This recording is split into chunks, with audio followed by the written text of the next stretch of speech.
বৃন্দ, এবার এবার বড় কন্যা, বিদ্যার মধ্যে শ্রেষ্ঠ কি? ব্রহ্মজ্ঞান। ব্রহ্মজ্ঞান কি? ব্রহ্মজ্ঞান দুই প্রকার, শব্দ ব্রহ্ম এবং পরম ব্রহ্ম। শব্দ ব্রহ্ম দিয়েই পরম ব্রহ্মকে চিনতে পারা যায়। পরম ব্রহ্ম শব্দের অগোচর হলে তবেই পাওয়া যায় ভগবৎ সন্ধান। মিথ্যা কথা, এ দেবতাদের মন গড়া শাস্ত্র। না পিতা,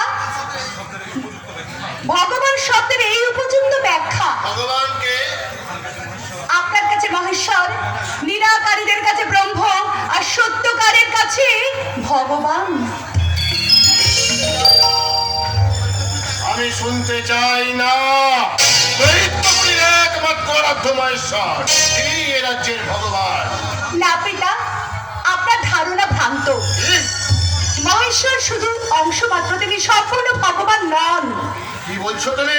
রাজকুমারী, দৈত্যপুরীতে এসব কথা উচ্চারণ একেবারে নিষেধ। আপনি চুপ করুন মহামন্ত্রী।